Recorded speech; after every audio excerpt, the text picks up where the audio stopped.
Bisa buka ini, tapi belum buka.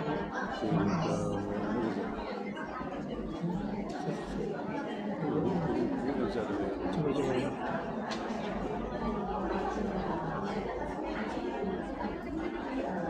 Ini belum buka. Tadi apa pakai HP soalnya bisa buka. Ini nggak bisa buka. Coba. Udah connect ini kan? Hah? Udah connect juga ya? Iya, aku bisa buka.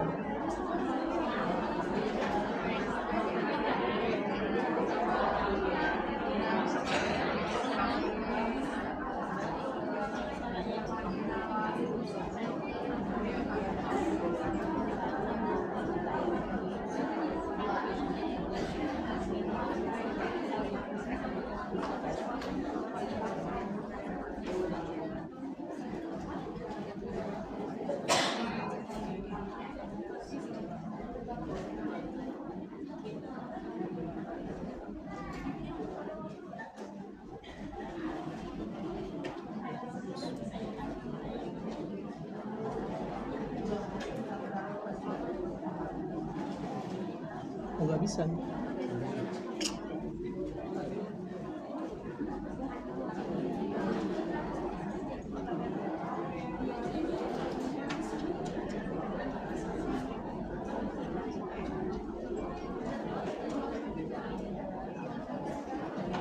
Harusnya muncul lagi.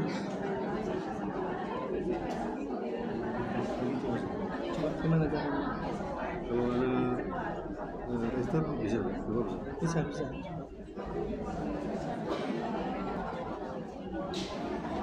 Jadi nanti buka usul-usul soal Fauzan gambarnya ini.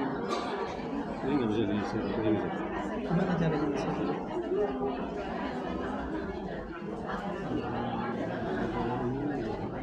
Keluar dulu. File itu bukanya itu di mana? Coba dulu. Ini keluar dulu. Ini audionya gimana? Ya.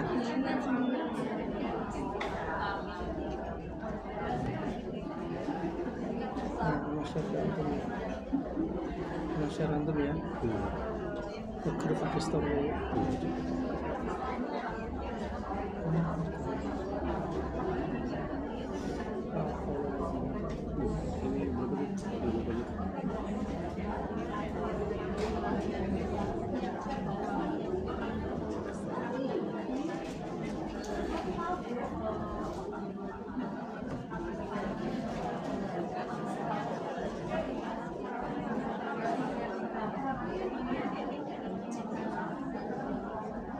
Mana kira mantap ya?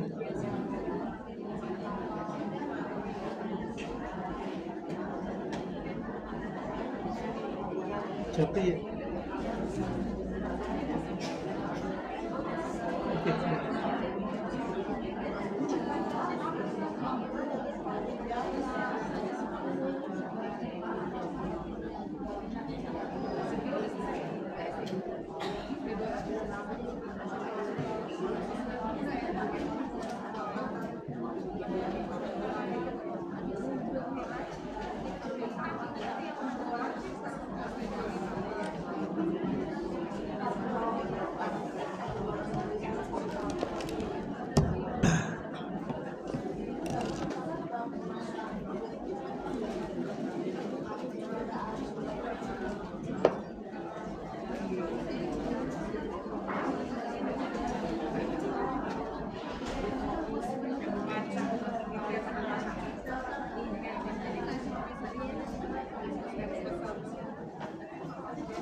Bismillahirrahmanirrahim. Assalamualaikum warahmatullahi wabarakatuh. Alhamdulillah. Alhamdulillahi wahda wassalatu wassalamu ala man la nabiyya ba'dah. Wa sallallahu alaihi wa ala alihi wa ashabihi ajma'in. Amma ba'du. Alhamdulillah. Ibu-ibu rahiman wa rahmatullah jami'an.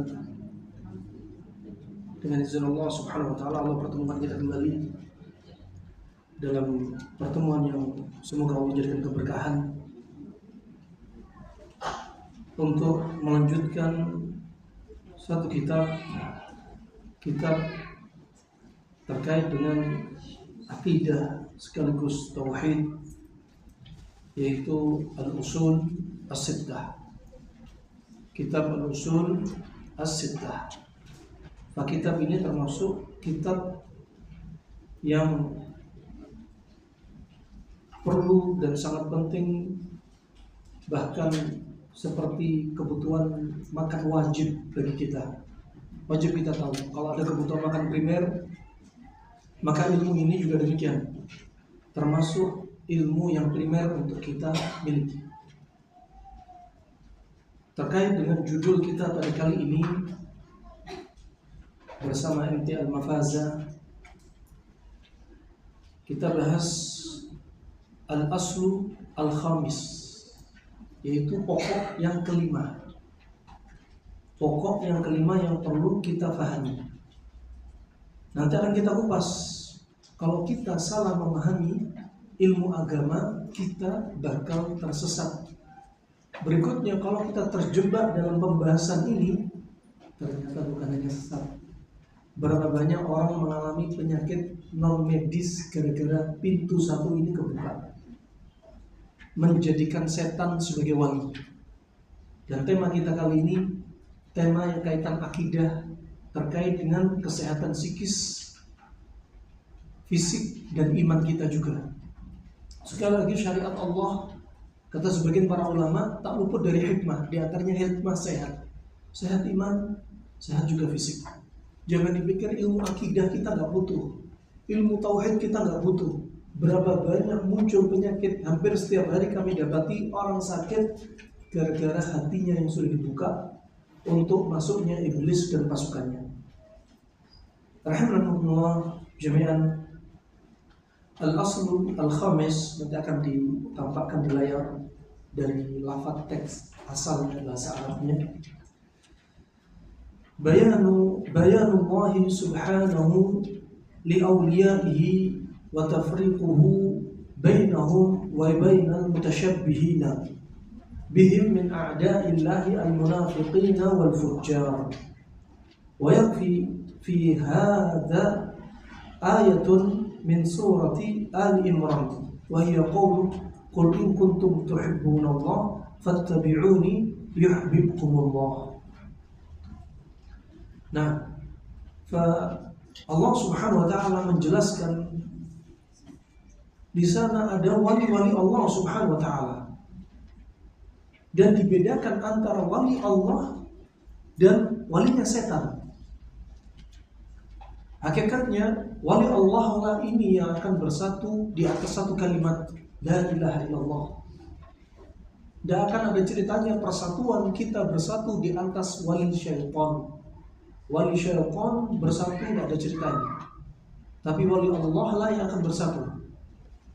Hakikatnya al-haq bersatu, yaitu mereka yang termasuk wali-wali Allah Subhanahu wa ta'ala. Dan jelas gamblanglah antara wali Allah, wali setan, ada pembatas, gak diragukan lagi. Kapan gak diragukan lagi? Ketika kita tahu ilmunya. Di sana ada musuh-musuh Allah dari kalangan orang-orang munafik. Orang munafik berarti termasuk musuh-musuh Allah, yaitu munafik yang nifaknya nifak i'tiqadi, bukan nifak amali. Ya, kalau nifak amali ini juga terjadi pada diri kita dan termasuk sifat yang tidak terpuji. Nah, tapi hakikat musuh Allah yang sebenarnya yang mereka terjatuh pada nifaq i'tiqadi, keyakinannya yang bermasalah sehingga keluar dari Islam. Karena nifaq ada dua, nifaq amali sama nifaq i'tiqadi. Kalau nifaq amali, bahkan Umar bin Khattab aja takut. Ketika Nabi SAW sudah wafat, Umar bin Khattab minta kepada Hudzaifah bin Yaman, sahabat rahasianya Nabi, yang telah menyebutkan daftar nama-nama munafik. Umar takut, tanya kepada Hudzaifah bin Yaman, siapa nama-nama munafik? Khawatir apa? Umar masuk dalam kategori munafik, saking takutnya. Ibnu Abi Mulaikah pernah bertanya, seorang tabi'in, adraktu 30 sahabiyan wa hum kulluhum yakhafuna minan nifaq. Aku berjumpa dengan 30 orang sahabat, semuanya takut dengan kemunafikan, yaitu nifaq amali. Ini masih nifaq amali. Ya, kalau nifaq i'tiqadi, wah ini lebih ditakutkan lagi. Kalau nifaknya kemunafikan terkait keyakinan, ini lebih ditakutkan. Nifak amali diantaranya kita kalau dikasih amanah, kadang kita berkhianat. Ini juga nggak disuka oleh Allah Subhanahu Wa Taala. Kadang kita berjanji, kita yang mengingkari janji tersebut. Ini juga ciri-cirinya. Ya, tetapi tidak mengeluarkan dari keislaman. Hakikat musuh sebenarnya nifak i'tiqadi. Seperti kepala Rasul Munafiqin, kepala munafik. Siapa kepala? Bapaknya munafik siapa? Dalam sejarah Islam, bapaknya munafik siapa yang dapat buku ini? Siapa namanya? Hah? Siapa? Abdullah bin Ubay bin Salul. Masya Allah. Silakan mendapat hadiah. Masya Allah. Nanti hadiahnya diambil. Nah, dan dalam sejarah Islam, munafik baru muncul, orang-orang munafik ketika Nabi hijrah ke Madinah. Ketika Nabi SAW dengan para sahabatnya, dengan pasukan yang besar, di sana ada orang-orang yang benci dengan Islam, tapi untuk cari selamat, maka mereka menampakkan Islam, menyembunyikan kekufuran. Nah, dan ini ciri munafik di zaman dahulu. Adapun munafik di zaman sekarang, mereka terang-terangan memusuhi Islam. Ya, di medsos atau di offline, mengatakan suara musik lebih baik daripada suara adzan. Ini nifaq i'tiqadi. Bahaya, bisa mengeluarkan dari keislaman. Ya, mengatakan tusuk kundi lebih baik daripada hijab. Ini nifaq i'tiqadi. Orang yang berkata harus bertaubat kepada Allah Subhanahu wa taala. Nah, fa ini rahimahullah jami'an, kalau menyembunyikan kekufuran, menampakkan keislaman sampai mengeluarkan dari Islam, dia harus bersyahadat. Wal fujjar, termasuk musuh Allah adalah orang-orang yang fajir. Nah, cukuplah ayat ini dari surat Ali Imran ayat 31 pelajaran bagi kita. Qul in kuntum tuhibbunallah fattabi'uni yuhibbukumullah. Masih dilanjutkan ayatnya, wa yaghfir lakum dzunubakum. Katakan wahai Muhammad kepada mereka, umat manusia, jikalau kalian mencintai Allah, perhatikan baik-baik, jikalau kalian mencintai Allah, maka ada syaratnya. Ada jika, syarat, ada jawabannya. Ya, jika kalian mencintai Allah, ada syaratnya, maka kalian harus ikuti aku. Aku ini kembali kepada siapa? Rasulullah SAW. Maka ikutilah aku, yaitu ikuti Rasulullah SAW. Ya, jika mengikuti Rasulullah ada balasannya. Apa balasannya? Yuhibbukumullah. Allah akan mencintai Anda. Wa yaghfir lakum dzunubakum. Allah hapuskan dosa Anda. Bayangkan, Allah cinta kepada Anda dan Allah hapuskan dosa-dosa Anda. Berarti kalau di sini ada yang ingin dites kecintaan Anda kepada Allah, pertanyaan ini disebut ayatul mihnah, ayat untuk ngetes. Jikalau Anda wahai ibu-ibu Jamaah inti mafaza, mencintai Allah, katakan, Anda mengikuti Rasulullah enggak? Nah, pertanyaannya seperti itu. Bagaimana mengikuti Rasulullah? Ini perlu menuntut ilmu. Enggak bilang pedoman saya adalah Alkitab, Al-Quran, Allah dan sunnahnya Nabi SAW. Tapi ditanya sunnahnya gimana, enggak tahu. Sehingga terjatuh pada amalan-amalan yang terjatuh pada kesyirikan atau amalan-amalan yang tidak diajarkan Nabi SAW. Dia menyelisihi Nabi dalam keadaan dia nggak ngerasa kalau dia menyelisihi Nabi, padahal Nabi nggak mengajarkan. Ini urusan ibadah, bukan urusan dunia. Kalau urusan dunia luas, silahkan dibuka lebar oleh Nabi SAW selama nggak datang pengharaman atau pelarangannya. Ya, kalau masalah dunia, urusan kamera, televisi, kipas angin, AC, HP, itu dunia. Nabi ketika ditanya urusan dunia, Nabi berfatwa apa? Antum a'lam bi umuri dunyakum. Anda lebih paham tentang urusan dunia Anda. Tapi untuk urusan agama harus kembali kepada Allah dan Rasulnya SAW. Karena perkara ibadah, perkara tauqifi, butuh dalil. Makanya asal hukumnya ibadah, apa asal hukumnya ibadah? Asal hukumnya ibadah apa? Dilarang, terlarang. Bagus, berarti sudah menuntut ilmu udah lama. Asal hukumnya ibadah dilarang. Orang yang baru mendengar, baru hadir akan bertanya-tanya, kok ibadah asalnya dilarang, gimana sih? Iya, dilarang sampai ada dalil yang memerintahkannya, menunjukkan ibadah itu butuh dalil. Kalau Rasulullah SAW. Nah, asal hukumnya dunia apa? Kebalikannya, asal hukumnya dunia apa? Diperbolehkan sampai ada dalil yang apa? Melarang. Kebalikannya, mia 100% berbalik. Kenapa? Kalau seandainya urusan dunia Anda banyak dibatasi seperti lampu merah, mungkin banyak di antara Anda nggak masuk Islam, males. Ya, lampu merah lama, hijaunya sebentar. Kalau urusan dunia seperti lampu hijau dikasih sedikit saja, banyak larangannya, banyak di antara kita yang mungkin gak selamat, gak masuk Islam. Nah, ini menunjukkan nikmat Allah. Urusan dunia luas, larangannya dikit. Makan yang diharamkan paling makanan yang haram dari binatang buas, babi, minumannya khamr, yang memabukkan sekarang narkoba, misalkan sedikit doang. Tapi masih ada yang sedikit ini manusia pengen cicip-cicip. Ya, zina haram, padahal ada syariat yang diperbolehkan, poligami. Haram zina, tapi sebagian ibu-ibu lebih senang suaminya zina daripada poligami.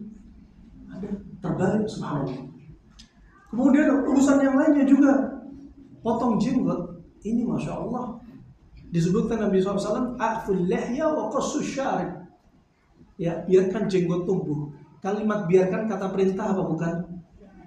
Perintah. Dalam bahasa Indonesia jelas atau enggak? Jelas. Maka hukumnya memelihara jenggot ada dua, wajib atau sunnah. Sunnah muakkadah.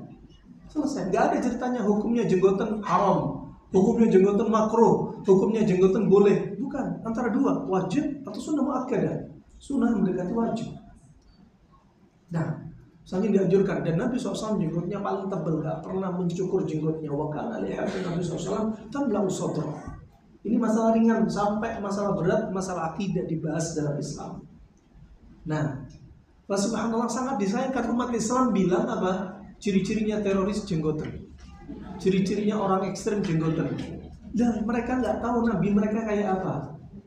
Padahal ini apa? Perang urat saraf yang dihembuskan oleh musuh-musuh Allah dari orang munafik atau orang kufar. Pengen mengadu domba. Itu loh, orang-orang yang katanya menjalankan sunnah itu jenggotan, itu ekstrim semua. Anda dibikin lari, dibikin takut. Nah, Nabi gak pernah seumur hidupnya potong jenggot. Dan Nabi jenggotnya paling tebal. Dan mereka sebenarnya pengen menanamkan mindset pada diri Anda. Dan sebenarnya tokoh teroris dari kalian adalah Nabi kalian sendiri. Karena Nabi kalian jenggotnya paling tebal. Bayangin, Nabi Isa jenggotan, Nabi Musa jenggotan, Nabi Ibrahim juga jenggotan. Nah, kalau identik, mereka dibikin lari dengan Islam, dengan penampilan orang yang menjalankan sunnah, Ini hanya ringan juga, masalah yang ringan, belum yang beratnya lagi. Dibikin lari, gimana perkara yang berat? Didatengin para dai yang penampilannya gini sudah lari dulu. Ketika ada kajian innal hamdalillah bubar. Ketika ada sholat nggak pakai kunut bubar. Ketika ada imam baca bismillah, baca al-fatihah, bismillahnya nggak dijaharkan, mundur dari sholat. La haula wala quwata illa billah.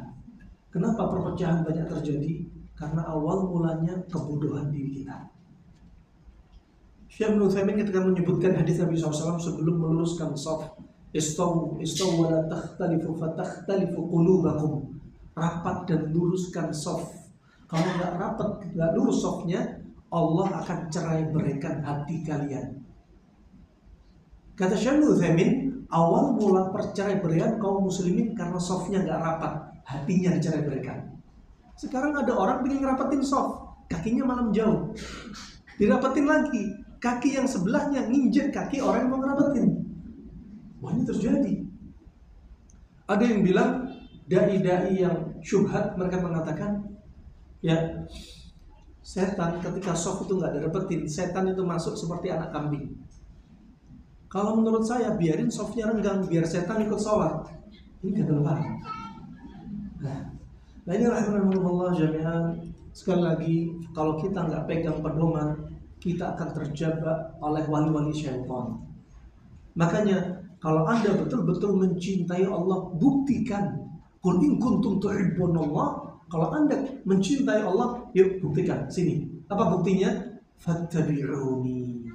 Ikutilah aku. Siapa? Rasulullah SAW. Makanya syarat diterima amalan ada berapa? Yang pertama, ikhlas. Yang kedua, ittiba. Ikhlas dan ittiba. Kalau sudah kayak gini apa? Yuhibbukumullah. Allah akan cintai Anda. Kalau Allah sudah cinta kepada Anda, walaupun manusia berkumpul dari zaman Adam sampai hari kiamat berkumpul untuk menghambat, untuk mencegah cintanya Allah kepada Anda, gak akan bisa. Kalau Allah cinta kepada Anda, dipanggil malaikat Jibril. Ya Jibril, aku cinta kepada si fulan dan fulana, maka cintailah dia. Kemudian Jibril memanggil malaikat yang lainnya. Dipanggil, Allah telah mencintai fulan, maka kalian wahai para malaikat, cintailah si fulan atau si fulana. Langit pun ikut mencintai. Nah, naasnya kalau jadi manusia dibenci oleh Allah. Nah, ini apa? Keutamaannya masih apa? Wa yaghfir lakum dzunubakum, dan Allah ampuni dosa-dosa Anda. Kemudian ini adalah termasuk aslun azim, pokok pondasi yang besar, yang kokoh. Di sini dibedakan antara wali Allah dan wali setan. Namanya wali dijadikan penolong. Wali dijadikan penolong. Ya. Nah, wali Allah mereka yang membela agama Allah Subhanahu wa taala. Wali setan mereka yang membela setan. Setan diambil dari kata syatona. Selama ini ada mungkin bilang awas ada setan. Apa sih setan? Setan itu diambil dari kata syatona. Jadi jin itu ada dua, jin yang taat sama jin yang makar. Jin yang makar itulah namanya setan. Dan iblis bapaknya setan. Nah, maka jin ada yang baik. Jin yang baik gak bisa dikatakan setan, karena jin ada yang muslim yang taat. Sedangkan jin yang makar, maka namanya setan. Dan setan ada dua, setan dari kalangan manusia dan setan dari kalangan jin. Jadi manusia ada yang wujudnya apa? Mereka ini akhlaknya berakhlak setan, banyak. Ya, kalau setan dari kalangan jin gampang menangkalnya. Dengan apa? Isti'adzah, banyak zikir, berlindung kepada Allah Subhanahu wa taala. Mereka lari, mereka terbakar. Tapi kalau setan dari kalangan manusia ini susah. Ya, a'udzubillahi minasyaitonirrajim, masih dia marah-marah di depan kita, mukanya merah. Allah berfirman, inna kaida syaitani apa? Dha'ifa. Sesungguhnya tipu daya setan itu lemah. Dalam ayat yang lainnya Allah berfirman, inna kaidakunna 'azim. Sesungguhnya tipu daya wanita itu sangat besar. Loh, kok bisa? Nah, hati-hati ibu-ibu, tipu daya wanita besar. Syekh Muhammad Al-Amin Asy-Shinqiti dalam kitabnya dia sebutkan ya dalam tafsir beliau menulis tafsir kapan? Sekitar 10 tahun lebih. Nulisnya kapan? Antara waktu sahur dan waktu adzan. Sedikit-sedikit nulis tafsir, tapi karena istiqamah jadi kitab yang besar. Nah, subhanallah, beliau mengatakan, kenapa makarnya setan lemah? Makarnya setan lemah karena setan hanya melalui waswas. Waswas bisa dilawan dengan zikir. Kalaupun khannas bisa dilawan dengan zikir. Tapi kalau wanita, ya, bil muwajah, hadap-hadapan. Ya, wanita kalau marah-marah dia akan berhenti kecuali sampai yang di depannya berhenti. Padahal cukup dengan Anda juga demikian. Coba kalau Anda ingin marah di hadapan suami, ingat jangan angkat suara Anda di hadapan suami. Berapa banyak kaum wanita merendahkan suaranya di depan toko logam mulia biar harganya dapat diskon. Di depan suami suaranya diangkat, jangan diangkat. Juga demikian Anda bersolek-molek di hadapan suami, bukan di hadapan medsos atau ketika belanja shopping. Ya, jangan di hadapan suami Anda berdandan. Lembutkan suara di hadapan suami. Nah, ini jebakan-jebakan setan untuk kaum wanita. Ya, subhanallah, inna al-mar'a idza kharajat al-mar'a istasharaha syaitan. Wanita kalau keluar dari rumah dibikin indah sama setan. Wah, ini makanya setan diambil dari kata syaitana. Apa artinya syaitana? Ay ba'uda an ta'atillah. Kullu man ba'uda an ta'atillah. Semua yang jauh dari Allah, maka itu setan, manusia ataupun jin.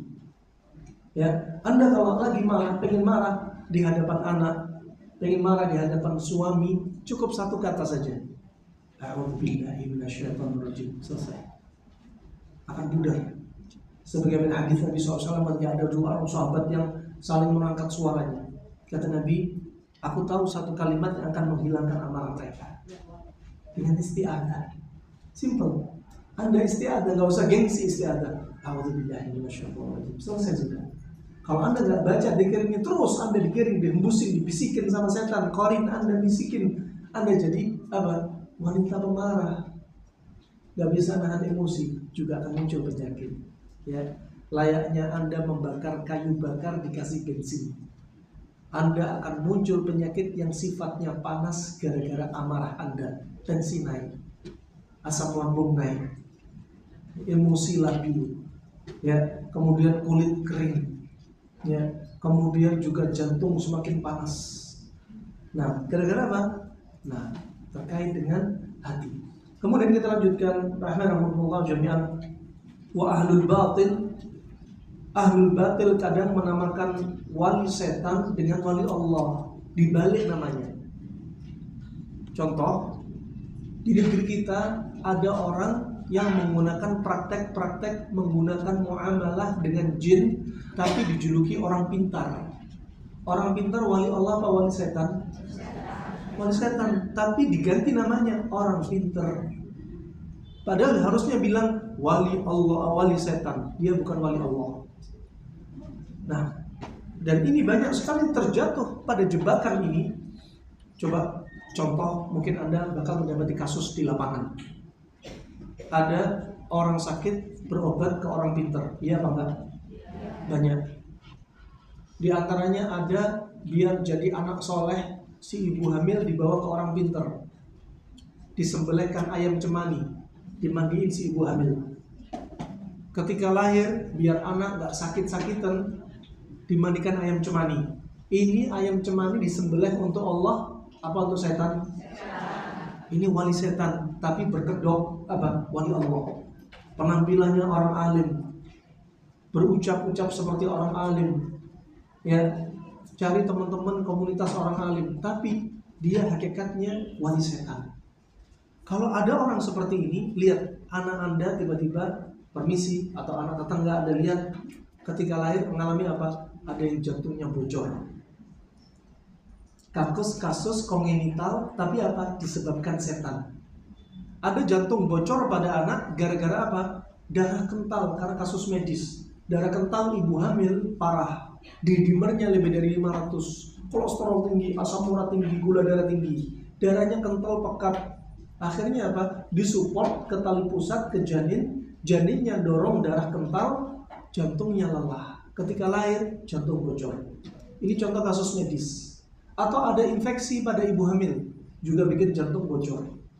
Tapi ada kasus non medis, jantung bocor gara-gara ritual kesyirikan yang dibikin oleh orang pinter gara-gara bapak ibunya gak tahu tauhid.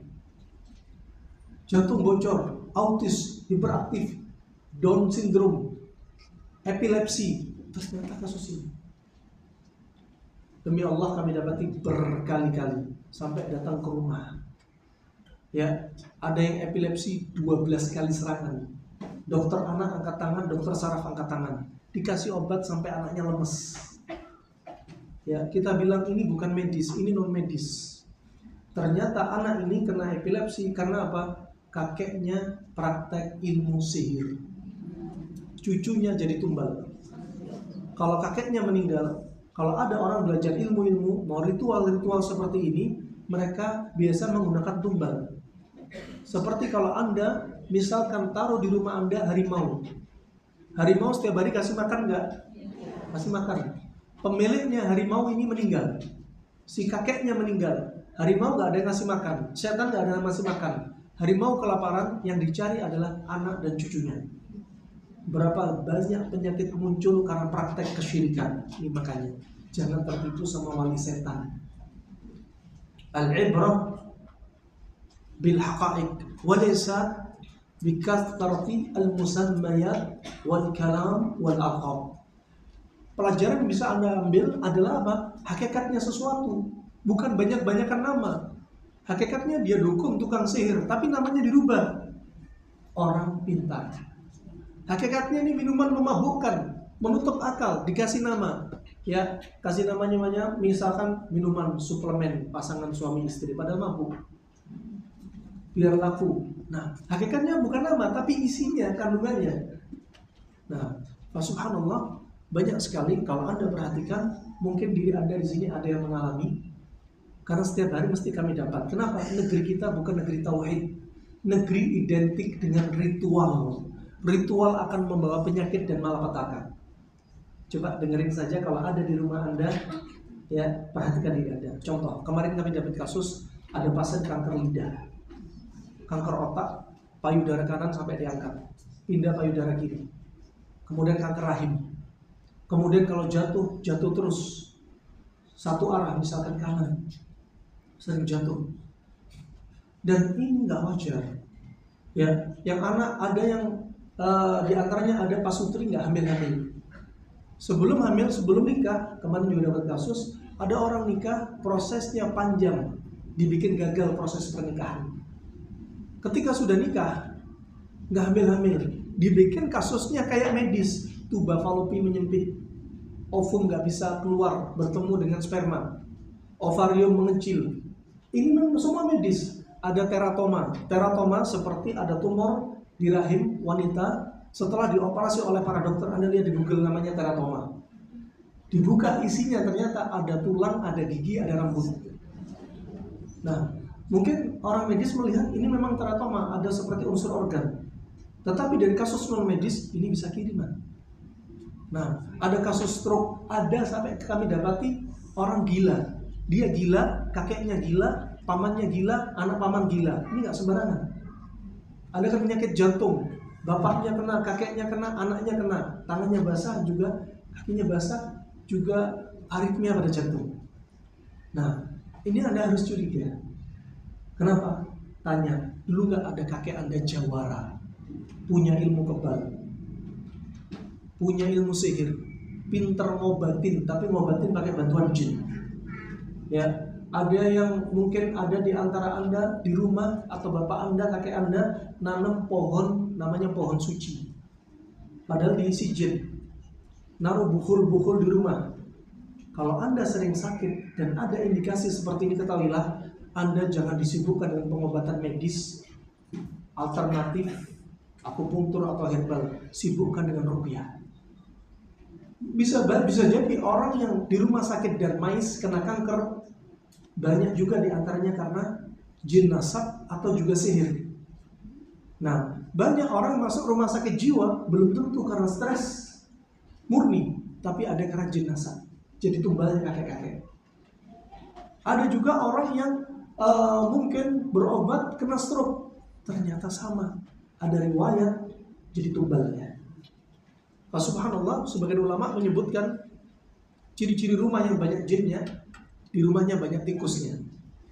Sampai kami dapati ada pasangan suami istri sakit parah, semalamnya keluar 50 tikus. Nah, ada ibu-ibu yang bapaknya meninggal, ketika meninggal keluar kecoa. Ibunya meninggal keluar kecoa, sampai suaminya meninggal keluar kecoa, sampai dirinya sekarang dia sendiri yang sakit juga. Ada kasus non medis yang harus Anda perhatikan. Ternyata dampak dari kesyirikan gara-gara wali setan. Bapak ibunya nggak tahu tauhid, makanya ilmu tauhid seperti apa? Kebutuhan pokok bagi Anda, urusan makan Anda. Hati Anda harus diiringi tauhid. Ibadah tanpa tauhid seperti sholat tanpa wudhu, batal. Nah, bahkan menimbulkan malapetaka. Anda menjadikan setan sebagai penolong, manusia setan sebagai penolong. Nah, hakikatnya Anda mencelakakan diri sendiri. Tikus, kecoa, cicak hanya disebutkan kecil oleh para ulama, tapi setelah diteliti lebih dari itu, keluar kalajengking, keluar cacing. Di rumah Anda bakal banyak retakan-retakan. Lampu sering mati, dipasang ganti mati lagi. Ada bau-bau busuk di rumah Anda. Kemudian bocor, ditempel, bocor lagi. Kemudian setiap malam ada suara yang ribut. Ya, Anda dapati keluarga ada yang sakit, ada yang masalah pada keluarga Anda. Ternyata rumah ini rumah yang sedang bentengnya lemah diserang mereka. Imma sihir, juga ada kasus jin nasab. Nah, ini contoh rahimahullah. Sekali lagi, pintu kesyirikan yang kita alami, maka hati kita yang seperti istana, penghuni istana itu seperti akalnya, dan istana dikelilingi oleh bentengnya. Ya, benteng ini ditutup oleh pintu yang berat besar, dan di pintu itu pasti ada lubang. Iblis dan setan ngintip dari lubang itu kapan penjaga istana lemah. Ketika penjaga gerbang ini lemah, mereka akan masuk nyerang diri Anda. Kapan lemah? Ketika Anda sedang jauh dari Allah, ketika Anda sibuk lezat dengan maksiat, ketika Anda nyimpan dendam, ketika Anda iri, hasad, dengki, ketika Anda sedih berlebihan, ketika Anda mengingkari takdir Allah, ketika Anda tidak ridho dengan penyakit Anda, ketika ada di antara ini, namanya setan melakukan waswas. Ada saatnya setan melakukan serangan khannas. Ketika Anda lalai, waswas. Ketika Anda taat, khannas. Ada kami dapati ibu-ibu ketika baru hijrah, ibu-ibu muda, kalau nggak salah usia 25 atau 28 tahun, baru hijrah. Ketika dia hijrah, semua penyakit muncul dari kepala sampai kaki. Ternyata apa? Jin nasab marah ketika dia hijrah. Ada yang seperti ini. Ya, ini si bapak ibunya, bapak ibu si sakit ini dulu pengen anaknya kayak artis, pergi ke orang pinter, ya, dilakukan sembelihan, ibunya mandi darah ayam cemani. Ketika sudah lahir, anaknya sakit terus. Katanya apa? Namanya terlalu berat bagi dia. Dikasih nama-nama wanita soleha, dikasihlah nama Juliet, biar nggak berat namanya. Nah, akhirnya disembelih ayam cemani lagi, dimandiin lagi si anak. Ketika di perut, di dalam perut ibu, dimandiin ibunya. Kemudian ketika lahir, dimandiin lagi. Muncul penyakit ketika dia hijrah, taat, tambah diserang. Nah, demikian min syarril waswasil khannas. Kemudian rahimahumullah jami'an, oleh karena itu Syekhul Islam Ibnu Taimiyah membuat buku atau judul yang dikenal dengan yaitu Al-Furqan Baina Awliya'ir Rahman wa Awliya'ir Syaitan, pembeda antara wali Allah dan wali setan.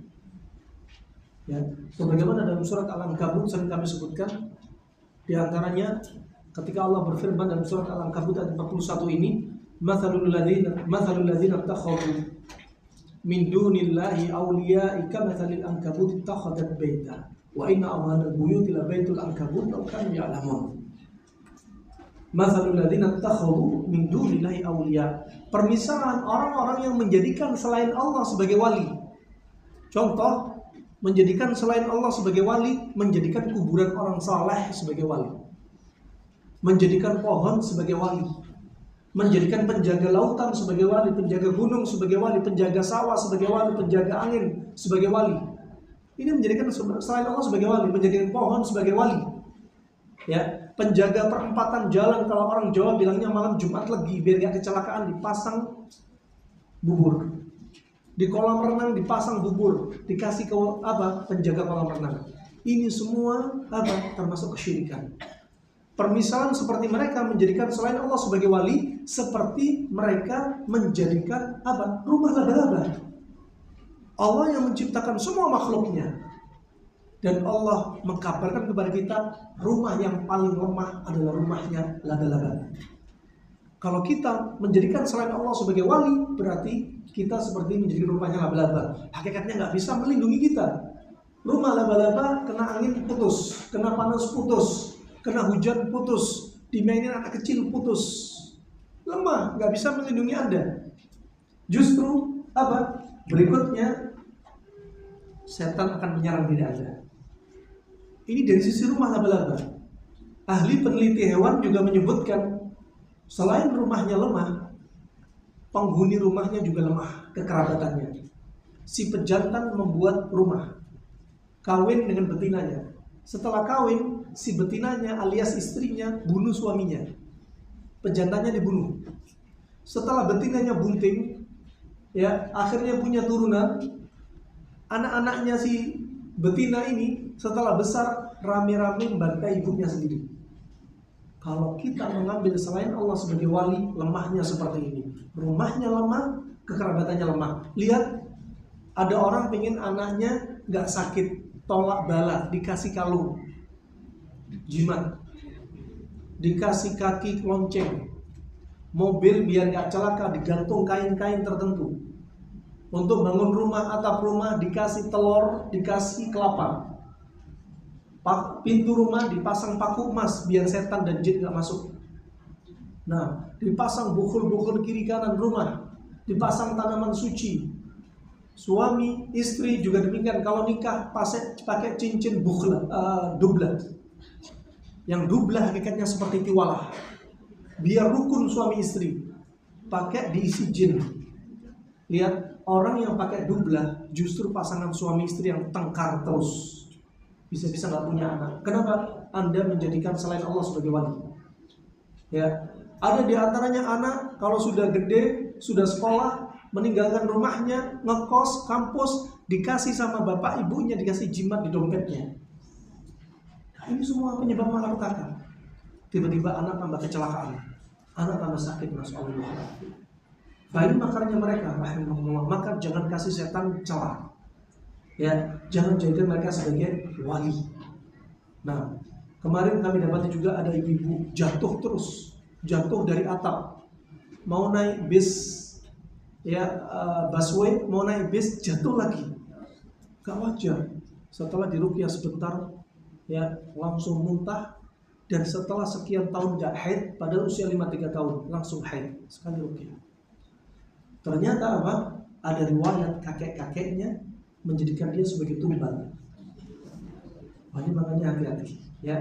Benteng Anda tauhid, zikrullah, jaga hati, jangan jadi wanita pendendam, pemarah, iri, hasad, dengki, sedih, gampang keluh kesah, gampang mencela takdir. Jangan.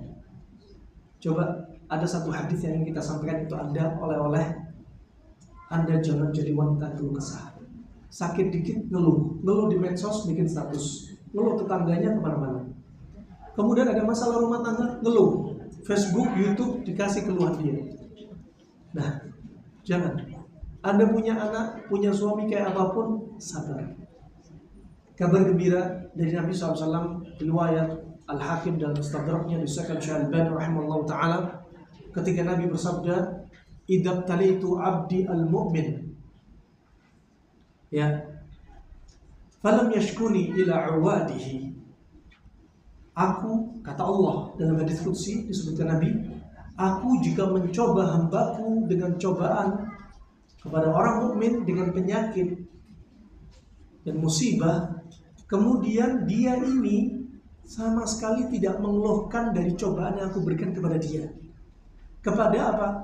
Orang yang datang kepada dia, yang menziarahi dia, yang menjenguk orang sakit, yang menghibur dia. Ditanya, Masya Allah, sakit apa bu? Alhamdulillah, dari Allah. Ini menggugurkan dosa saya. Bu, gimana sakitnya? Alhamdulillah. Mau demam, nyeri, Alhamdulillah, nikmat dari Allah. Alhamdulillah. Gak banyak keluh kesah. Gak ada yang kasih sedikit penyakit, subhanallah, bibirnya ember, bocor, keluar semua. Subhanallah. Dan dia gak ngeluh, diam. Kemudian apa kata Allah subhanahu wa ta'ala? Atlaqtuhu min isari. Maka aku bebaskan dia dari tahananku, dari tahanan musibah dan penyakit tadi. Aku sembuhkan dia jika dia tidak wafat. Kemudian apa kata Allah yang berikutnya? Setelah disembuhkan oleh Allah, gara-gara dia gak banyak keluh kesah. Yang kedua, abdaltuhu lahman khairan min lahmi. Aku ganti daging dia yang sekarang lebih baik daripada daging yang sebelumnya. Wadaman khairan min damin. Aku ganti darah dia yang sekarang lebih baik daripada darah yang sebelumnya.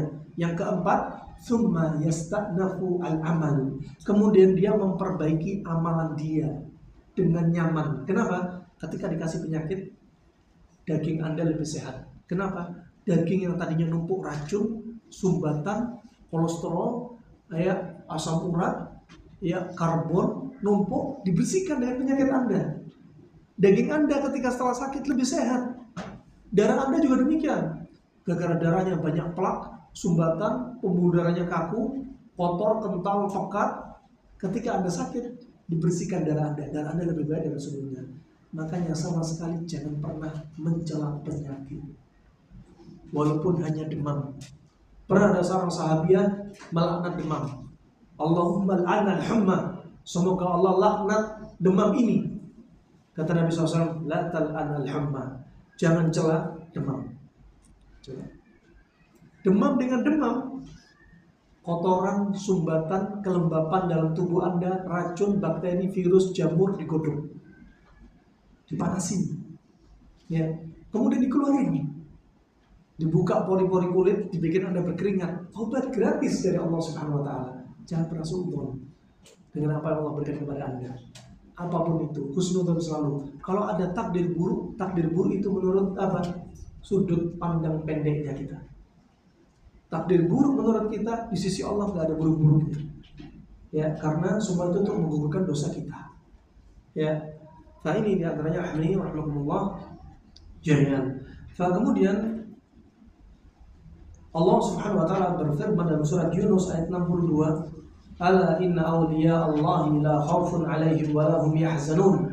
Ciri-ciri wali-wali Allah, ketahuilah, ciri-ciri wali Allah, mereka itu nggak takut, mereka nggak sedih, mereka nggak takut kecuali takut kepada Allah Subhanahu Wa Taala. Nggak takut kepada musuh-musuh Allah, dari munafik, dari orang-orang kufar, dari para praktek perdukunan, dari orang-orang maksiat. Gak takut. Mereka hanya takut kepada Allah Subhanahu Wa Taala. Ada contoh kasus yang perlu ditadaburi. Ada seseorang datang kepada kami, Ana kerja di tempat kantor anak temennya soleh.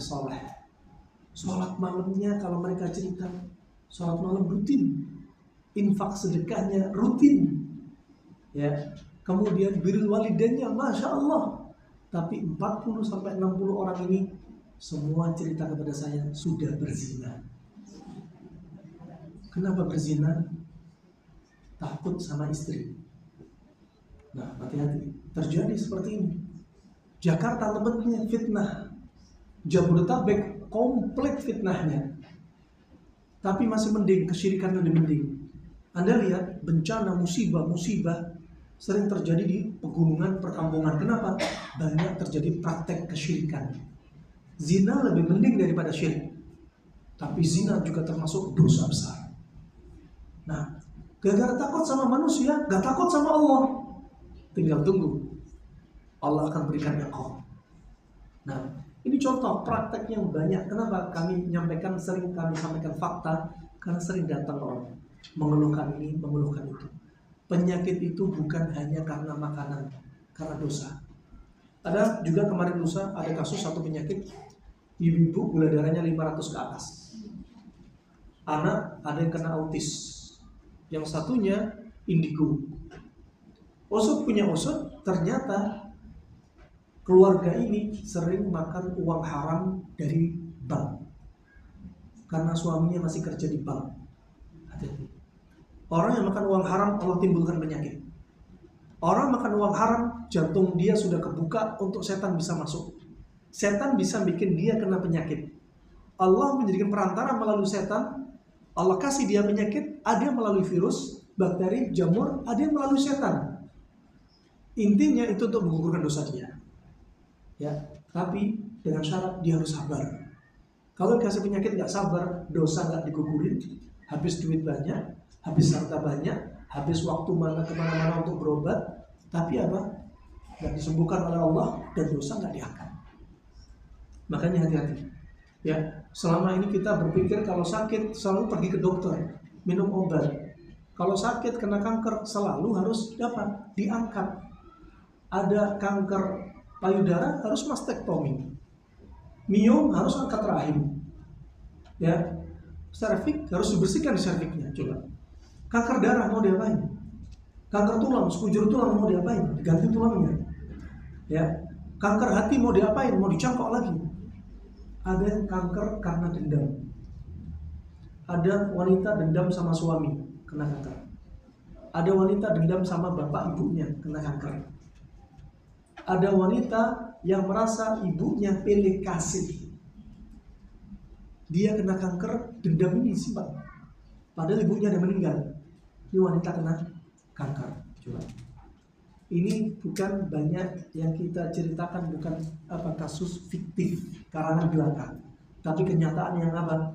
Fa'tabir ya ulil absar, fa'tabir ya ulil albab. Makanya Anda pengen selamat dunia wal akhirat, solusinya dunia wal akhirat ini apa yang Anda lakukan? Solusinya jadi wanita salehah. Kalau sudah salehah, fisik Anda sehat, jasmani Anda sehat. Nah, ini rahimahumullah jami'an. Kemudian Allah Subhanahu wa taala ya juga berfirman dalam surat Yunus ayat 63, alladzina amanu wa kanu yattaqun. Mereka orang-orang yang beriman, mereka adalah orang-orang yang bertakwa. Sebagaimana dikatakan Ibnu Abbas, takwa yaitu mendatangi perintahnya dan menjauhi larangannya. Inilah takwa. Dan mereka ini hakikatnya aulia Allah. Anda juga termasuk wali-wali Allah. Anda bukanlah wali-wali setan. Ketika kapan Anda menjadi orang yang bertakwa? Anda menjadi orang yang bertakwa. Orang-orang yang bertakwa, mereka mengumpulkan antara iman dan takwa, bukan mengumpulkan kesyirikan dan kemaksiatan. Ya, dan menunjukkan mereka ini punya ilmu yang bermanfaat sehingga bisa beramal soleh. Ya, kalau ada orang nggak bisa beramal soleh, tapi dia menuntut ilmu, berarti ilmunya nggak manfaat. Amal soleh dikatakan soleh kalau amalan dia ikhlas karena Allah dan mencocoki sunnah. Ada tiba baru soleh. Kalau salah satu nggak didatengin, namanya bukan amalan soleh. Ada amalan ikhlas, tapi amalannya nggak diajarkan Nabi, bukan soleh. Ada amalan yang mencocoki apa yang diajarkan Nabi, tapi nggak ikhlas, bukan soleh. Yang paling jelek, makhluk yang paling jelek dari manusia ini atau jin, sudah nggak ikhlas, amalannya nggak sesuai bimbingan Nabi. Ini paling jelek. Ya. Mereka wali-wali Allah, mereka tidaklah keluar dari syariat dan tidaklah merubah agama ini. Ya, mereka tidaklah mengajak manusia untuk menyembah kuburan, menghidupkan kuburan. Zaman sekarang kuburan ramai, masjid sepi. Ya, rumah jadi kuburan, masjid jadi kuburan. Kalau rumah Anda jadi kuburan, jauh dari Al-Quran, pertama efek yang didapatkan awal mula kata Imam Nawawi, sering terjadi cekcok rumah tangga. Rumah yang gak dibacakan padanya Al-Quran sering terjadi cekcok. Hawanya panas, muncul penyakit hati dan penyakit fisik. Rumah kosong dari Al-Quran sama. Kalau tubuh kita kosong dari Al-Quran, tubuh kita jadikan rumah oleh setan. Makanya Nabi SAW bersabda, Inna syaitana la yadkhulu baitan yuqra'u fihi al-Baqarah. Setan tidak akan masuk rumah yang di dalamnya dibacakan surat Al-Baqarah. Kalau kita kosong dari Al-Quran, tubuh kita jadi rumahnya setan. Kalau rumah kita kosong dari Al-Quran, rumah kita jadi rumahnya setan. Setan itu punya hawa, aura. Di antaranya kalau ada rumah banyak setannya, sampai rumah ada yang naik, ada yang turun, ambles. Banyak dinding retak, bocor. Sampai kami dapatin berkali-kali di tempat, kok ada rumah WC-nya ini kotor, jorok, penuh dengan feses dan tinja. Permisi akramakumullah, padahal tuan rumahnya baru keluar 1 hari. Kok sudah kotor? Nih gitu metin. Bau pesing, padahal gak ada orang masuk. Setan menempati rumah Anda. Sampai disebutkan Abu Umamah Al-Bahili, dia menyebutkan satu kisah nyata dengan sanad yang sahih. Ada seorang istri yang menyiapkan ranjang untuk suaminya, dibersihkan ranjangnya, disiapkan, dan si istri ini pergi. Ketika istri pergi, setan nyata membawa apa? Membawa kayu atau batu, hasa, au hajar, au syai', meletakkan sesuatu di atas ranjang. Agar apa? Agar suaminya marah pada istrinya. Makanya setan sampai seperti itu. Nah, makanya sangat bahaya kalau rumah kosong dari Al-Quran. Lihat, anak bisa tingkah lakunya anak dengan anak yang kecil sering tengkar. Ya, anak dengan ibu sering teriak, tengkar terus, hawanya panas. Nah, jangan sampai apa? Masjid sepi, kuburan yang diramaikan, iktikaf di kuburan. Tajassus, bahkan Nabi sudah bersabda, nah Nabi SAW ini tajassus. Nabi melarang dari mengkejing kuburan. Tahu mengkejing ya? Nah, dibikin semen, apalagi dibikin kubah. Kalau ada orang yang mengajak manusia beribadah di kuburan seperti ini, jangan mau. Nah, fawali Allah mengajak ibadah di masjid untuk taat kepada Allah Subhanahu Wa Taala. Lihat, orang yang paling kaya dari ibadah di kuburan siapa kira-kira? Juru kunci. Berapa banyak manusia datang ke kuburan masukin kotak infak. Juru kuncinya punya mobil Pajero, punya rumah mewah. Kejadian nyata terjadi di Jawa Timur, banyak banget. Nah, yang nyumbang padahal nggak kaya-kaya, juru kunci kaya mendadak. Nah, bahkan kayanya kronik terus, selama kuburan rame dia terus. Nah, subhanallah, alhamdulillah, hati-hati. Dan kadang manusia kalau diinginkan, hati-hati, jangan lakukan ini. Di zaman sekarang mereka mendahulukan perasaan daripada akal, mendahulukan syahwat daripada al-haq. Kalau dinasihatin marah. Yang dituduh, yang nasihatin orangnya ekstrim. Bukan, nasihat gak akan dijuluki nasihat kalau untuk memberikan kebaikan, membangun. Kalau ada nasihat, wujudnya nasihat tapi ingin menjatuhkan Anda, itu namanya bukan nasihat, tapi ta'yir. Ingin menjatuhkan nama Anda. Kebalikan dari nasihat. Ya, ini cobaan bagi orang yang ikhlas menasihati, biasanya apa? Dicela, dimaki. Sampai kata Imam Syafi'i rahimahullah ta'ala, kalau Anda ingin melihat orang-orang yang berdiri di atas al-haq, cari orang yang panah dan busur mengarah kepada diri dia. Itulah orang yang berdiri di atas al-haq. Jadi al-haq dia bisa dilihat dari mayoritas. Oh, mayoritas di negeri kita madhabnya ini. Oh, mayoritas di negeri kita itu ibadahnya seperti ini. Bukan. Al-haq itu qala Allah, qala Rasulullah bifahmi salafil ummah, dengan pemahaman para sahabat dan tabi'in. Itu al-haq. Nah, makanya qulil haqqa walau kana murran. Katakan al-haq walaupun itu pahit. Anda nasihatin mereka tapi Anda dicela, dimaki. Pahit.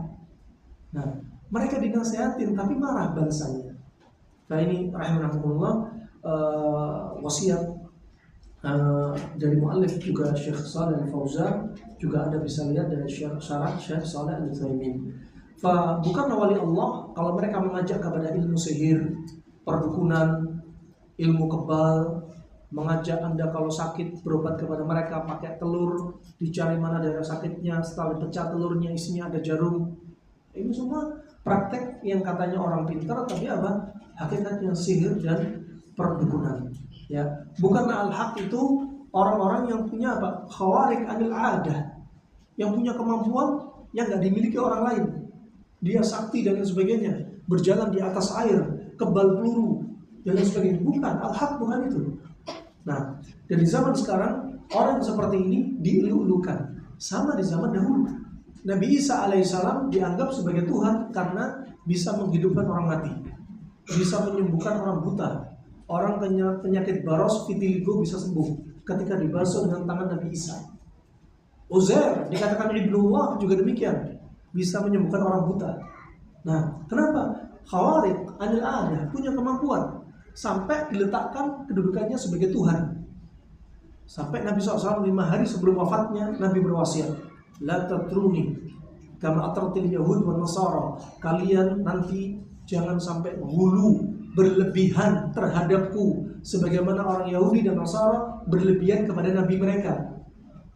Nabi gak ingin hulu diletakkan di atas tempat yang wajar. Doanya Nabi dikabulkan. Di antaranya sampai detik ini dinding kuburan Nabi ada 3 lapis. Ya, sehingga kalau ada orang mau mengambil jasad Nabi, kuburan tanah Nabi, ya nggak bisa. Zaman sekarang orang ngambil tanah kuburan untuk berobat, untuk jaga rumah, untuk obat mandul dan lain sebagainya. Kami dapati di Hadramaut waktu itu ada ibu-ibu masuk kubah, kuburan seorang wali kata mereka. Sengaja ibu-ibu ini nggak pakai celana dalam, permisi. Alhamdulillah, ngangkang di atas kuburan. Tanahnya kuburan dimasukkan kemaluannya sambil berdoa, ijlib li aulad ya wali Allah. Datangkan kepadaku anak wahai wali Allah. Di zaman Nabi nggak terjadi seperti ini. Di zaman sekarang, ya karena rezeki masuk dalam Razzaq, ya Allah Maha Pemberi rezeki, Allah yang mencipta, Allah mengatur semesta alam, itu termasuk tauhid rububiyah.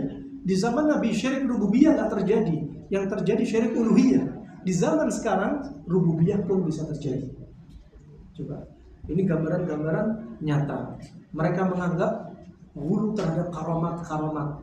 Karamat itu wali-wali Allah, adapun mukjizat untuk para nabi dan rasul. Bedanya kalau mukjizat itu ditampakkan biar orang bisa berislam. Seperti ketika Nabi meminta kepada Allah agar bulan terbelah, agar mereka berislam, tapi mereka tetap menuduh Nabi sebagai tukang sihir. Nah, ini mukjizat ditampakkan. Tapi kalau karamat jangan ditampakkan, disembunyiin. Biar apa? Orang nggak hulu kepada orang yang punya karamat. Kemudian rahimakumullah jami'an, kecintaan kepada Allah yang Allah tanamkan pada hati seorang hamba itu termasuk ibadah yang agung. Di antara wujud kecintaan hamba kepada Allah tadi adalah mencintai Rasulullah SAW dan mengikutinya. Qul in kuntum tuhibbunallah fattabi'uni yuhibbukumullah wa yaghfir lakum dzunubakum. Nah, dan mereka yang tidak mengikuti bimbingan Rasulullah SAW, tidak mengikuti ajarannya terkait urusan ibadah, mereka bukanlah wali Allah. Di dunia bukan wali Allah. Di padang mahsyar diusir dari telaga Nabi. Nanti ada orang yang kumpul di telaga Nabi. Semua Nabi punya telaga. Dan besarnya telaga para Nabi tergantung dari jumlah umatnya. Kalau umatnya sedikit, telaganya kecil. Dan Nabi telaganya paling besar. Dan pertama kali yang minum telaga Nabi siapa? Ada yang tahu? Dapat buku lagi nih. Siapa yang pertama kali minum telaganya Nabi? Siapa? Nah, yang jawab ini langsung benar gitu ya. Yang minum telaganya Nabi pertama kali adalah penduduk dari Yaman. Inna awwalan nas alladhi yushrab fi haudhin Nabi ahlul Yaman. Orang yang pertama kali minum telaganya Nabi adalah penduduk dari Yaman. Tentunya yang mengikuti Allah dan Rasulnya. Penduduk dari Yaman, tapi kalau mereka mengajarkan kesyirikan, mengajak kepada kesyirikan, ya kemurtadan dan lain sebagainya, mereka nggak minum telaga Nabi. Kemudian ada orang-orang yang diusir dari telaga Nabi. Nabi saking sayangnya Jadi Nabi nanti bisa membedakan mana umatnya, mana bukan umatnya dari apa? Min atharil wudu, dari bekasnya wudu. Karena nanti ada yang umatnya Nabi minum telaga Nabi, khusus umatnya. Umatnya Nabi Isa, ya telaganya Nabi Isa. Nabi Musa, telaganya Nabi Musa. Telaga Nabi Musa juga besar, tapi paling besar telaganya Nabi Muhammad SAW. Nabi bisa melihat dari apa? Gurran muhajjalina min atharil wudu. Dari bekas atharnya wudu, dahinya bercahaya putih, kedua tangannya bercahaya putih, kakinya bercahaya putih. Itu tempat wudu. Dan Nabi tahu itu umatnya. Ada yang diusir dari telaga Nabi, nggak boleh minum telaga Nabi. Kemudian Nabi saking sayangnya kepada umatnya, Nabi berkata, hum ummati, hum ummati. Mereka itu umatku, kenapa nggak boleh minum? Kemudian dijawab, ya Muhammad, innaka la tadri ma qad ahdatha ba'dak, qad baddalu wa ghayyaru. Wahai Muhammad, sesungguhnya engkau tidak tahu sewafatnya kamu, sepeninggal kamu, apa yang mereka lakukan. Mereka ini telah merubah ajaran kamu. Ajaran yang lurus tauhid diganti kesyirikan. Ajaran yang lurus ibadah diajarkan Nabi, dilakukan ibadah yang ajarannya ibadah itu nggak sesuai dengan bimbingan Nabi. Coba. Maka kemudian Nabi SAW datang suhqan, ay bu'dan, minggir kamu, jangan minum dari telagaku. Mau nggak kalau diusir Nabi? Pertama kali yang kita dambakan di padang mahsyar, kita melihat wajah Nabi dan kita mendapat syafaat. Bukan ketemu dengan pasangan Anda, ketemu anak Anda, enggak. Tapi dengan penampilan Anda semua telanjang, bulat. Sampai Aisyah bertanya, ya Rasulullah, apakah mereka enggak saling melihat antara aurat mereka? Ya Aisyah, enggak sempat terbetik mikir aurat. Matahari didekatkan 1 mil. Kalau milnya mil dunia 1,6 kilo. Padahal panas yang Anda rasa sekarang, jaraknya matahari 49.525.000 kilometer. Coba di padang mahsyar, datar, nggak ada batu, nggak ada pohon, nggak ada bangunan, nggak ada tempat berteduh. Yang dosanya banyak, keringatnya nenggelemin dia. Yang dosanya sedikit, keringatnya hanya sedikit. Nah, pertama kali kita ketemu apa? Nabi SAW. Ketika masuk jannah, yang kita idam-idamkan apa? Melihat wajah Allah. Lilladzina ahsanul husna wa ziyadah. Bagi mereka yang beriman, beramal saleh, beramal baik, bagi mereka surga, dan bagi mereka yaitu melihat wajah Allah, ziyadah, kata Ibnu Abbas. Ini rahimani wa rahimakumullah jami'an. Fa waliullah tidak akan keluar dari ketaatannya selama Anda menjadi orang yang bertakwa terus. Dari hidup ini sampai meninggal menjadi orang bertakwa terus, jauh dari kesyirikan, jauh dari kemaksiatan, jauh dari amalan yang tidak diajarkan sallallahu alaihi wasallam, jauh dari membuang waktu sia-sia, jauh dari Anda terus taat, maka Anda termasuk waliullah. Anda membela agama Allah. Ya, fahum indahum al-wilayah fil khuruji an sunnah ar-rasul, an sunnatir rasul wal i'timad ala al-khurafat wal bid'ah, hadhihi al-wilayah indahum. Maka kalau keluar dari ini semua berarti termasuk apa? Wali syaitan. Lawan dari wali Allah berarti wali syaitan. Dan kita ini beribadah kepada Allah dan kita mencintai Allah. Ya. Dan kita takut kepada Allah Subhanahu wa taala, takut dari nerakanya. Nah, mengharapkan surganya. Tapi kita beribadah murni karena Allah Subhanahu wa taala. Karena kita mencintai Allah Subhanahu wa taala. Jangan sampai cinta Anda kepada suami kepada istri, cinta Anda kepada anak, kepada orang tua, jangan sampai melebihi cinta Anda kepada Allah dan Rasulnya sallallahu alaihi wasallam. Nabi SAW bersabda, "La yu'minu ahadukum hatta akuna ahabba ilaihi min walidihi wa waladihi wan nasi ajma'in." Tidaklah iman seseorang sempurna sampai aku, kata Rasulullah, lebih dicinta daripada bapaknya, kedua bapaknya, anaknya, dari bapak ibunya, kemudian anaknya, kemudian semua manusia. Baru itu imannya sempurna. Kalau cintanya Anda kepada Allah dan Rasulnya lebih daripada cinta Anda kepada orang di sekitar Anda yang Anda cintai, itu baru imannya sempurna. Nah, Anda kalau takut, jangan takut karena suami, takut karena Allah. Anda mengingatkan suami ketika berbuat maksiat, "Mas, kok aku lihat di HP kamu ada film porno, Mas." Jangan takut. Jangan takut dicerai. Jangan takut dimarahi. Anda amar bil ma'ruf wa nahy 'anil munkar. Anda melakukan karena Allah. Mas tolong hapus. Ya, kalau memang kamu terfitnah di luar, aku usahakan aku bisa melayanimu dengan baik. Nah, apa yang kau inginkan, sampaikan Mas. Gitu. Kenapa? Kerusakan rumah tangga bermula dari maksiat salah satu dari pasangan ini. Nabi SAW bersabda, "Ma tawaddathnani fillahi fayufarriqu bainahuma illa bidzambin yuhditsu ahaduhuma." Tidaklah dua sejoli atau dua teman akrab yang mencinta karena Allah kemudian putus retak kecuali karena dosa salah satunya. Nah, kalau Anda cinta kepada suami Anda, selamatin dia. Mas, jangan kerja di tempat-tempat riba lagi. Aku gak pengen hubungan kita retak gara-gara uang haram. Aku gak pengen makan makanan yang aku makan dari uang haram sehingga menimbulkan aku jadi wanita yang fragile, wanita yang mandul, wanita yang sakit-sakitan gara-gara makan uang yang haram. Sebenarnya Mas, kita takut karena Allah. Ya, jangan takut miskin, takut karena Allah Subhanahu wa taala. Boleh sampaikan. Wujud al-haq disampaikan.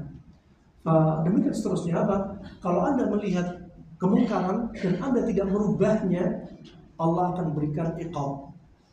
Nabi SAW bersabda dari hadis Abu Bakar riwayat Abi Dawud Sunan Syaiban rahimahullah taala, "Ma min qaumin ya'malu fihim al-ma'asi wa yastati'u an yughayyiru illa yushiku ya'lamuhum Allah minhum bil-iqab." Kalau ada satu kaum berbuat maksiat, yang satunya diem aja, padahal bisa berubah, kecuali Allah akan ratakan dia dengan siksaan. Allah ratakan mereka dengan siksaan. Misal kita tinggal di daerah sini, melihat maksiat diem, melihat kesyirikan diem, perzinahan diem, amalan yang tidak diridhai oleh Allah, yang tidak dicontohkan Nabi SAW, kita diem. Kalau kita diem, kalau Allah berikan siksaan iqab, kita semua kena gara-gara kita diem. Makanya wajib al-amr bil ma'ruf wa nahy 'anil munkar. Akhirnya apa? Yang kena gempa bumi enggak dipilih-pilih. Yang kena likuifaksi Allah enggak pilih-pilih. Kena semua. Anak kecilnya, solehnya, tolehnya, hewannya, manusia, semua juga kena. Yang berikutnya sebelum terakhir dalam surat Al-Maidah ayat 54 Allah berfirman, "Ya ayyuhalladzina amanu may yartadda minkum an dinihi fasawfa ya'tillahu biqaumin yuhibbuhum wa yuhibbunah." Anda lihat matan isi dari buku masih kaidah yang kelima. Anda perhatikan, wahai orang-orang yang beriman, barang siapa di antara kalian murtad dari agamanya, maka Allah akan datangkan kaum yang Allah cintai dan mereka mencintai Allah. Paham maksudnya di sini? Kalau ada satu kaum syirik semua, satu kaum murtad, ya, dikasih sama Allah bencana. Ada satu daerah 3 kampung murtad. Setelah 3 kampung murtad dikasih bencana besar oleh Allah Subhanahu wa taala. Ini contoh. Dan Allah akan ganti dengan kaum yang lainnya yang Allah mencintai kaum ini dan kaum ini mencintai Allah Subhanahu wa taala. Makanya hati-hati. Yang kesyirikan membawakan malapetaka. Kalau Allah berikan tsunami, gempa bumi, angin puting beliung, tanah longsor, likuifaksi, bukan Allah zalim, tapi kita yang sudah zalim. Wa makana Allah liyatimahum walakin kanu anfusahum yadlimun. Allah sekali enggak zalim. Mereka yang menzalimi diri mereka sendiri, justru menunjukkan keadilan Allah Subhanahu wa taala.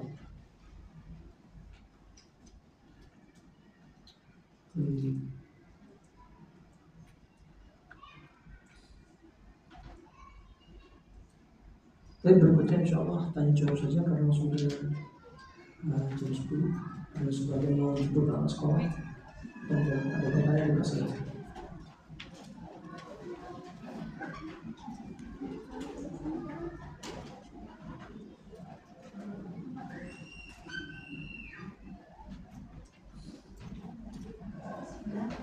Assalamualaikum warahmatullahi wabarakatuh. Ustaz, sering kita jumpai di jalan,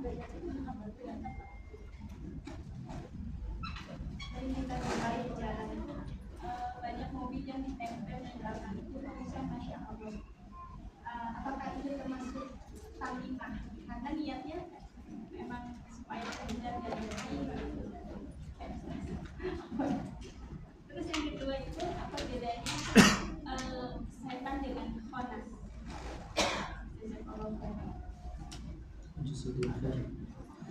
Pertanyaan, kalau ada sering dilihat ada mobil, ya,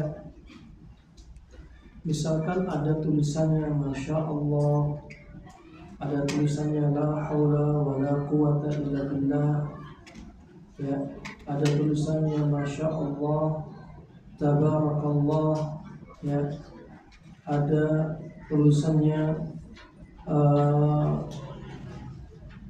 di antaranya Hada min fadli Rabbi, ya, dan seterusnya.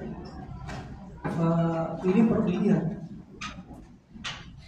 Pertama, dari sisi syariatnya, tulisan-tulisan yang ditempelin di mobil ini, termasuk ayat-ayat Al-Fatihah, ayat kursi, atau bahkan kadang menjadikan Al-Quran kecil digantung di kaca depan. Lihat niatnya. Kalau niatnya tulisan dan Al-Quran kecil yang digantung ini sebagai penolak bala, maka itu sebagai jimat. Wattamaimu syirkun. Ini termasuk jimat yang digantung. Nggak boleh. Ketika Anda menjadikan jimat, justru Anda malah dekat pada celaka, malah petaka, karena hati Anda sudah digeser Allah dan wali Allah yang lainnya. Ya, Anda mengatakan pada sesuatu yang lain. Kemudian yang kedua, kalau misalkan itu ditempel sebagai niat zikir, juga nggak boleh. Di antaranya firman Allah Subhanahu wa taala, "Dzalika wa man yu'azzim sya'airallahi fa innaha min taqwal qulub." Yang demikian, barang siapa yang mengagungkan syiar Allah, maka ini termasuk ketakwaan hati. Dan menempelkan tulisan di mobil atau kaligrafi di rumah itu bukan mengagungkan syiarnya Allah. Menjadikan tulisan Arab, ayat-ayat itu sebagai hiasan, itu bukan termasuk mengagungkan syiar Allah, tapi justru menjadikan ujian. Ya, maka nggak boleh juga. Tapi kalau misalkan ada tulisan seperti untuk menolak ain misalkan, juga nggak boleh. Menolak ain misalkan Masya Allah, Tabarakallah, nggak boleh juga. Maka intinya kembali kepada niat orang yang untuk tempelin. Kedua, lihat, kadang ada orang ingin nulis sesuatu tapi sebagai wujud amanah, ya, mungkin katakan sebagai stiker tulisan, ya, jika melihat sesuatu yang menakjubkan, bacalah Yubarakallahu alaik, sebagai wujud tarbiyah, ya. Kita nggak tahu niatnya apa asalnya, kita nggak tahu. Kadang ada mengingatkan seperti demikian. Ya, karena apa? Negeri kita ini negeri yang masih perlu untuk sering banyak baca kitab, ya, masih perlu untuk mendalami ilmu agama, dan banyak sesuatu yang belum kita ketahui. Seperti kasus tentang ain, pandangan mata yang berbahaya, di negeri kita masih jarang orang tahu. Makanya sering selfie, bikin status. Lihat, kami dapati juga ada anak-anak yang kulitnya kering. Anak kulitnya kering, gatal terus, biasanya dampak dari ain. Ain itu sifatnya panas, ya, bisa membahayakan di antara pada anak. Rambutnya jadi kuning, kusam, yang tadinya lebat hitam. Terus dia jadi emosinya labil. Sampai kami dapati ayan datang kepada kami yang kejang berkali-kali, yang kami cerita tadi, sudah berobat ke dokter saraf, dokter anak, ya, sama sekali nggak ada perkembangan. Datang, kami bilang ini bukan medis. Anak masih 18 bulan kena ayan. Apa penyebabnya? Jatuh pun enggak, infeksi otak enggak, tiba-tiba kena ayan. Kami tanya, ada nggak yang sering bikin status ini karena ain? Neneknya langsung nangis. Saya tak. Karena ini lucu banget. Lucu cukup untuk Anda keluarga. Jangan di-share. Bisa kena ayan, subhanallah. Kedua, anak ini selain ain masih numpuk yang lainnya. Kemungkinan besar ada jin nasab. Ada nggak di antara Anda punya riwayat ritual-ritual dari bapak atau kakek? Iya kan? Ada ritual juga. Bahkan neneknya cerita, neneknya indigo, bisa melihat macam-macam. Ini juga numpuk, ain kena, nasab kena. Terus kita tanya masalah ciri-ciri yang disebutkan para ulama rumah banyak jinnya, tikus, banyak juga kecoa, banyak cicak, rumah bocor, retakan, ya, lampu sering mati katanya neneknya. Sering kamar dia lampunya mati terus, ganti mati. Ya, kemudian kata neneknya, ketika kita tanya banyak retakan nggak Pak? Kita sudah pindah rumah 3 rumah, retak semua. Kita baru pindah rumah, retak. Rumah baru lagi, retak. Ini harus jadi apa? Suspek diagnos. Nah, wallahu a'lam bishawab, itu mungkin yang bisa kami sampaikan. Ada yang lainnya? Apa bedanya? Bukan setan, was-was sama khannas. Setan ini melakukan was-was, itu serangan setan. Kata Ibnu Katsir dalam tafsirnya, was-was yaitu apa? Was-was termasuk was-was yaitu setan melakukan serangan ketika kita sedang lalai. Ya, seperti kami sebutkan tadi, ya, ketika kita lalai kita akan diserang. Ya, sering ngelamun, jauh dari Al-Quran, tiba-tiba lalai, udah diserang. Dendam, benci, amarah, candu maksiat diserang juga oleh syaitan. Ya, kapan kita lalai langsung diserang. Adapun khannas, ketika kita taat, ya, kita juga diserang. Ketika kita taat, kita diserang. Contoh, Anda sedang sholat, ketika adzan berkumandang, setan ini lari terbirit-birit sampai permisi, suara kentutnya dikerasin biar nggak dengar suara adzan. Kemudian setan lari di mana? Di WC, toilet, di tempat-tempat yang jorok.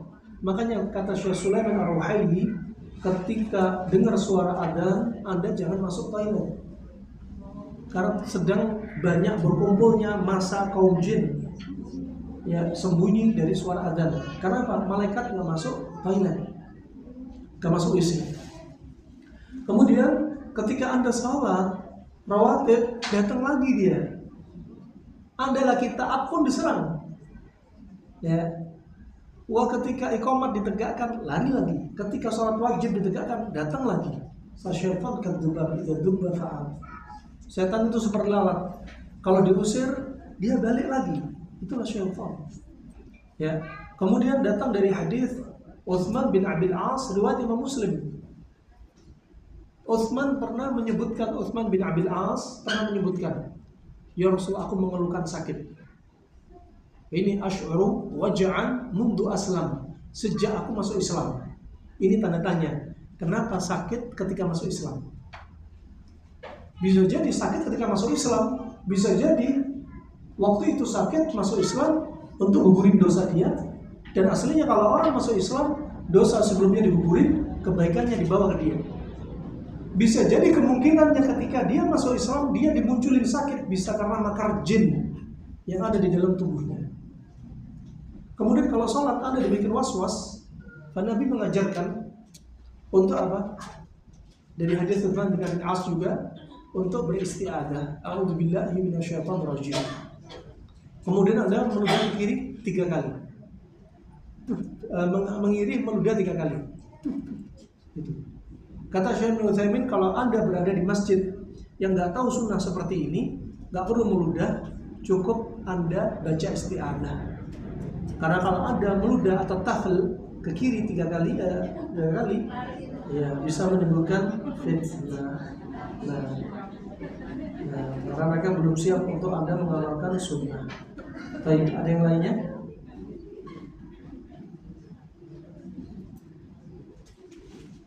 Ada lagi pertanyaan?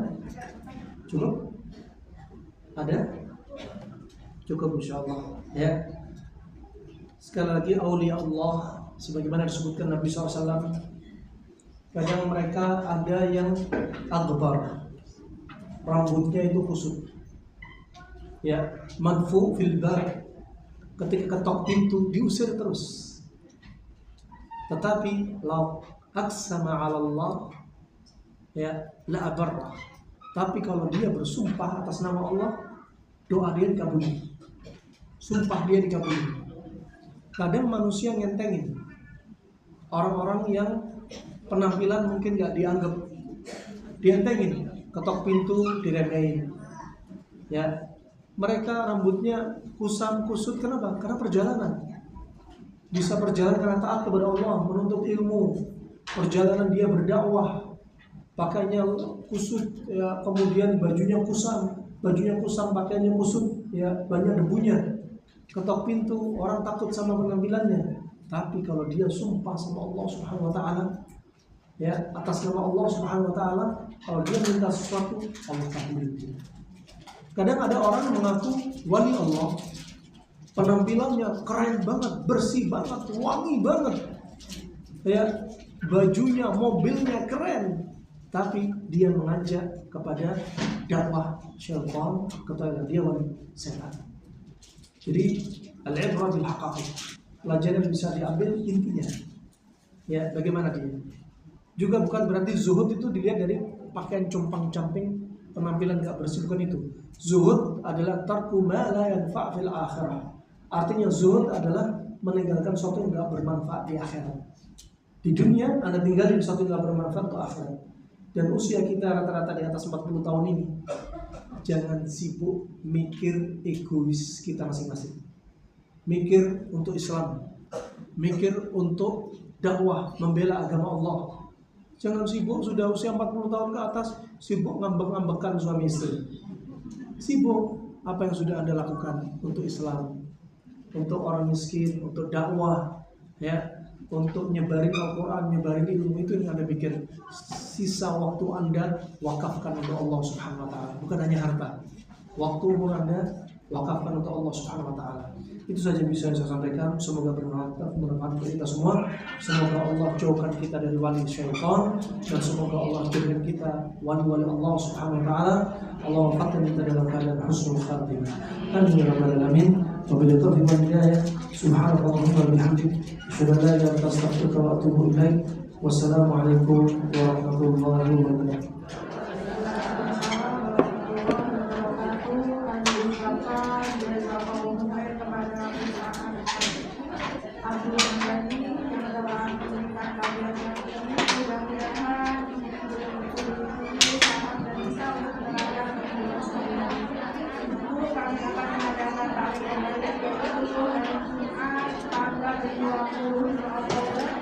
Jam 8.30 sampai dengan jam 10 rencana